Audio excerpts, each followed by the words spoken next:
Allow me to paint you a picture. The year is 2009, and it's your 4th birthday. The Nintendo Wii has released about 2.5 years ago, and you've spent the past year begging your parents to buy you the Will. I have no idea how I read the Wii logo and thought it said Will. I was a dumb kid. Alongside this white box from the heavens was a sleeve with a disc in it. Inside was the first video game I'd ever played. Wii Sports. Fast forward to around 2017, 2018, when I start to see a lot of people posting online about how great Wii Sports was. I was glad to see that people enjoyed the same stuff as me growing up, and I had a lot of fond memories of playing it as a kid. But deep down, I kind of assumed that the game was a little overrated. I mean, it was a game that a lot of people played when they were really young, me included, so I guess I thought a lot of the love for the game stemmed mostly from nostalgia. But today, as I'm writing the script, I can proudly say that past me was completely wrong. Wii Sports is a perfect video game. Hi, welcome to Wii Analyze, the series where I run each of the games included in the original Wii Sports under a fine-toothed comb, looking at the game mechanics, the visuals, the sound design, basically what we see, hear, and feel, and trying to explain why the geniuses over at Nintendo EAD made the decisions they did. After the failure of the GameCube and N64, Nintendo was in a pretty rough spot financially. They knew they were going to need to do something big to stay afloat. They eventually decided that their next console would try to widen the appeal of the video game from a pastime marketed towards mostly straight white young men to a form of art enjoyable by everyone, or the Blue Ocean strategy as they dubbed it. The way they decided to achieve this is the Wii series, a collection of games that take a concept or genre of a game, shave off all the superfluous gamer garbage that had grown onto them, like a type of mold, or a battle pass. These games find the raw essence of what makes a type of video game fun, remove all of the extrinsic Skinner box motivators, and build up something much better in its place. When you first press A and B to start the game, you're shown a list of sports alongside 2 more buttons that we'll get to later. The menu's background is very reminiscent of the sort of thing you'd see on a TV in a mall or sports club. The music's low-key, but intense. It instills in the listener the feeling of walking into a sports club and feeling super overwhelmed by all the equipment. Once we choose a sport, we see a prompt explaining what the rules of said sport are. This song is pretty repetitive and boring, kinda like how you feel when you're learning the rules of a sport for the first time. And wait a sec. This game just conveyed the feeling of 2 different unpleasant emotions through music without making the player feel them. The intro's music alone has already encapsulated the entire thesis of the Wii series as a whole. Take a genre or a concept, remove all of the bad aspects that don't add anything to the experience until it's as simple as possible, while still being fun to play. Let's compare my experience booting up Wii Sports to AO Tennis 2, a modern tennis game made for serious fans. AO Tennis boots up and shows us about 15 seconds of logos, followed by a shot of a woman's face, followed by the game prompting us to select the gamma, then it asks us to make an account, then we're brought to a menu where 5 of the 6 options on screen take us to a game of tennis. I choose play now, and am faced with a large set of options that I don't understand, and when we finally get into a game, I find out that my computer can't run it. So I have to change the graphics settings until it runs, and then we can finally play. Compare this to Wii Sports, where each of the options have a very clear meaning that can be figured out by just looking at what the button says. I do want to make it very clear though that I'm not comparing these 2 games because I want to tear down AO Tennis and make you think it sucks. I don't think it's a bad game. All of these options that seem super overwhelming to me are probably awesome for a connoisseur of tennis games. I also don't think a game being overloaded with features and like leveling systems and numbers is a bad thing. Like, I love Hyrule Warriors. That game's cramped to bursting with capital S stuff. I have the tab of Cookie Clicker open right now on my Google Chrome. Basically, the comparison's being made to show that I think showing all of these options from the start is pretty confusing to the average new player, and that just because a game has these options doesn't mean it's better than a game that doesn't. Anyways, once we start up a game of 10— oh shit, I forgot to talk about Mii's. So prior to the Wii's creation, the idea of putting yourself into the gaming cyberverse has been bouncing around Miyamoto's head ever since the Famicom. But all of his attempts flopped due to either the tech not being there yet, the process to put them in the game being too complicated, or just a lack of things for the avatars to do after you make them. However, When Wii Sports needed some characters, Miyamoto was finally able to turn his ideas into reality. I mean, it's perfect, right? Like, games need characters to play as, and what better characters for a simplification of video games than a simplification of the human form? So to make our own Mii, we just click on the Mii channel on the Wii menu. It's a pretty quick process. We basically just choose a hairstyle and eyes, and that's it. I much prefer simple character creators like this to most MMOs, where I end up spending hours before starting up the game because I need to see if this looks good on my character. Once we've made our Mii, they're dumped into the Mii Plaza. If you have a bunch of Miis on your system, you'll be able to see them all walking around and chatting. It's really nice and relaxing to just sit back and watch them. You can even like drop a Mii onto your Wii remote and bring it over to a friend's house. Anyway, I think we can finally start talking about tennis now. Oh, what? You thought I was talking about Wii tennis? No, we're not nearly there yet. Part 1.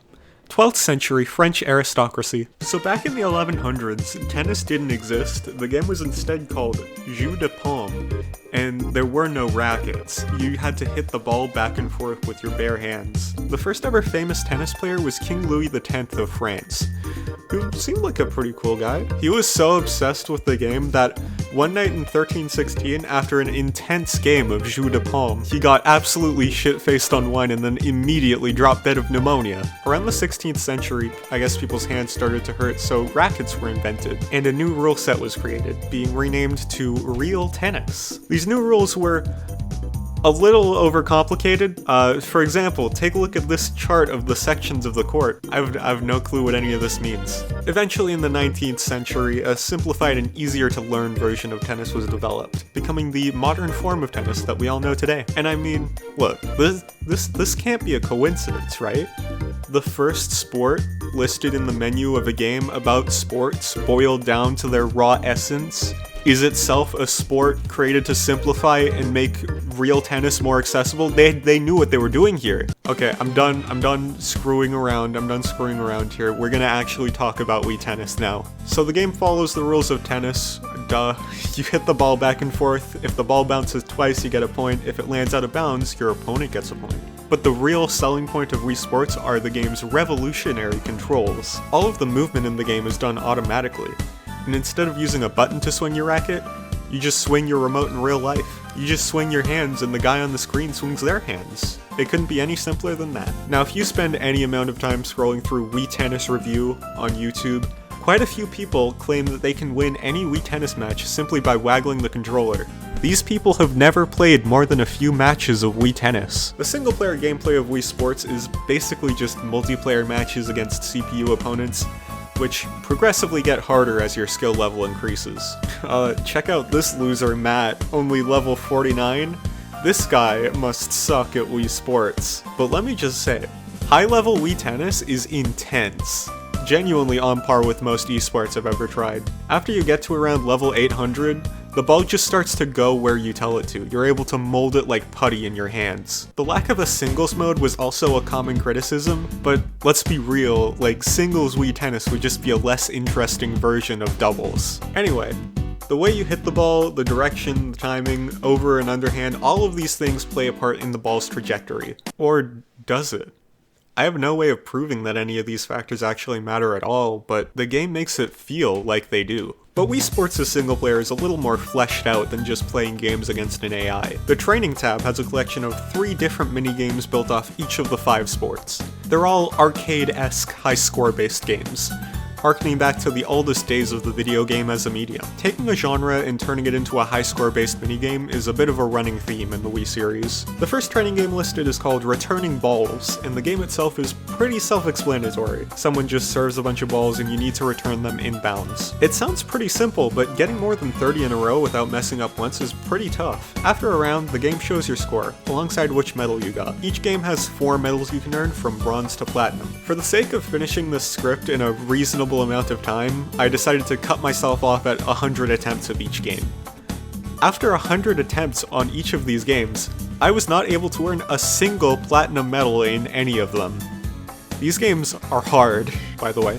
By the way, this is not an admission of defeat. I am going to get every single Wii Sports Platinum medal before I die, mark my words. Maybe I'll like stream it sometime. Let me know if you'd watch that in the comments. Next up is aiming shots, and it's pretty similar, except now you have to hit the ball into a specific section in the back.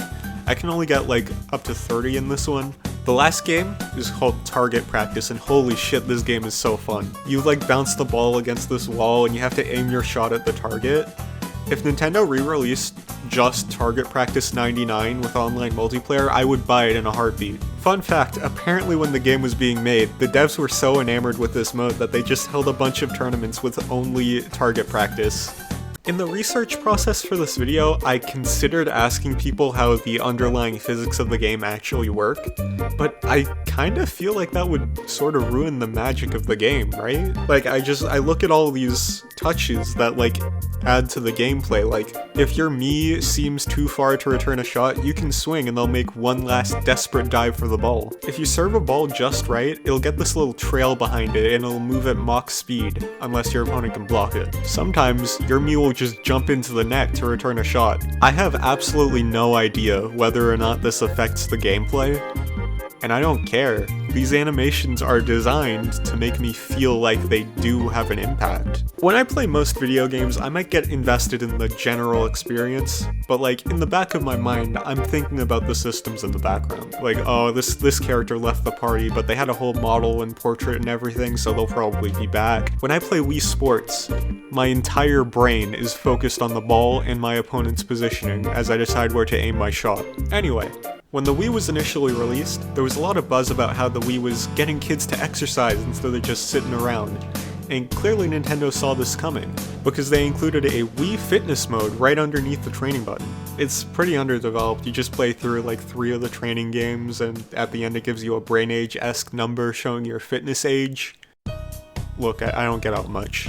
It's just a fun little side thing you can boot up right after you wake up every day. It kind of foreshadows one of the next few games this dev team would make. It's a fun way to play the training game, sure, but would I recommend this as a way to measure how physically fit you are?